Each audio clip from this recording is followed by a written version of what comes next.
So here we are talking about information today, and it's really important where we get our information from. Now, there's a lot of talk about fake news.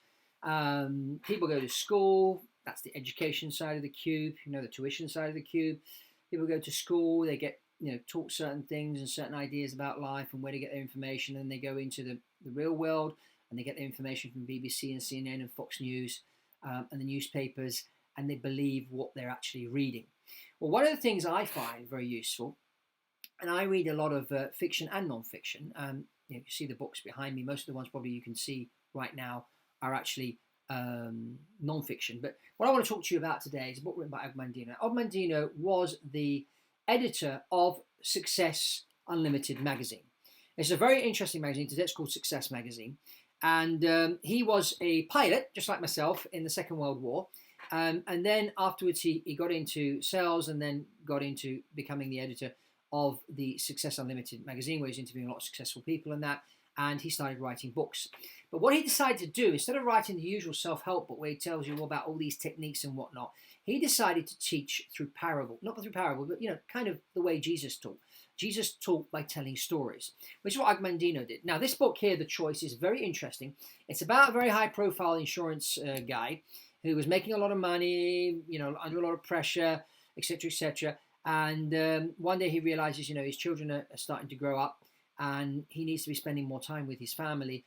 But also he was a bit stressed out and really needs to take some time out and do something different. And because back in high school, he was good at writing, but they never did anything with that talent, he decided he was going to quit his job, move away from where they were living, and they would move to a nice location in New Hampshire where they bought this house with a lighthouse next door, where he could do his writing.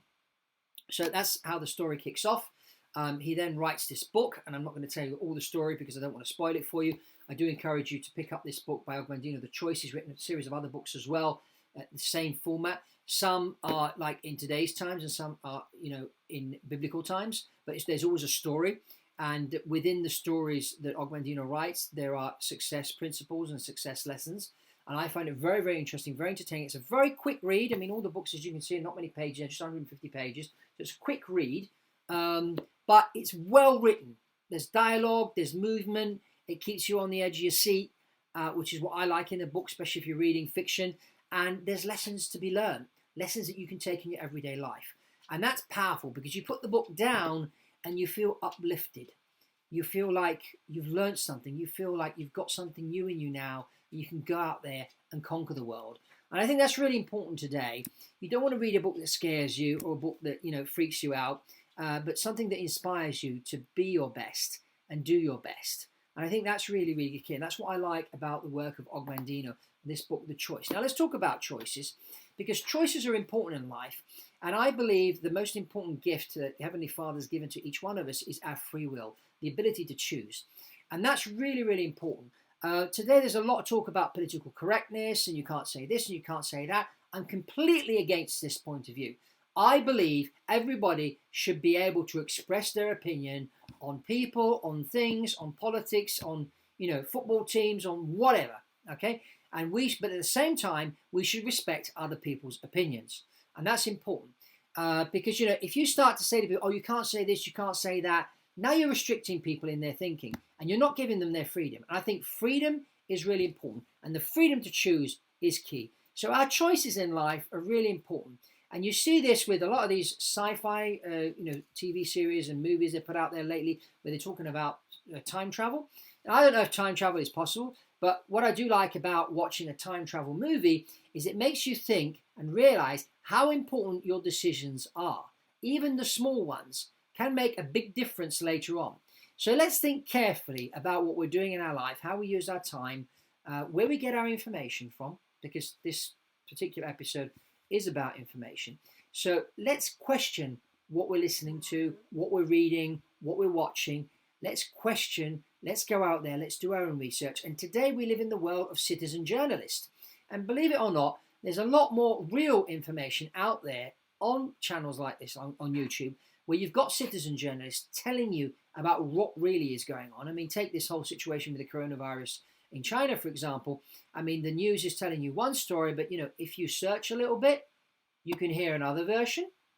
But then what you need to do, you need to hear about one version and the other, and then you need to start thinking. You need to start thinking about what you've been hearing. You need to start evaluating if the information you're getting is true or false, and make up your own mind, but think through it. I think today a lot of people don't think, and they leave their thinking to, the mainstream media. They leave their thinking to the doctor. They leave their thinking to the schools for educating their children, and they're just outsourcing their thinking. And I think this is not good. We need to do our thinking. And that's why I love reading fiction, because a book like this gets you thinking. And those are the kind of books that I enjoy. What books do you enjoy? Have you read Og Mandino? Post below if you've read any books by Og Mandino, which ones you recommend, which ones you like. I've read them all. I like every single one of them. I think they're really, really good. Great content. He passed away a few years ago, but his legacy lives on. Here I am today in 2020 talking about Og Mandino and the book The Choice. So I encourage you to check this book out. It's a great book. It will uplift you. It will help you to think about your life and see what you can do to improve. And I think literature like that is good for everybody, no matter what political affiliation you're for, or what gender, or whatever you like, black or white. This is really a book for everybody, and a book that I think anybody reads it will go away uplifted, transformed, and thinking about what they can do to become a better person. And this is what this channel is about, making that quantum leap, taking quantum action. Sometimes can start with something small, like reading this 150-page book. It gets you thinking on a different level. So if you haven't subscribed to Quantum Action, I encourage you to subscribe to this channel. Have a look around at the other episodes. And if you want to check out what I do professionally, I'm in business aviation. I've got a channel called BizJet TV. You can click on that link if you're interested in airplanes and private aviation and all that kind of good stuff. And that's really all from Fabrizio Poli and Quantum Action. Now, I encourage you and challenge you to go out there and take quantum action, and take action now.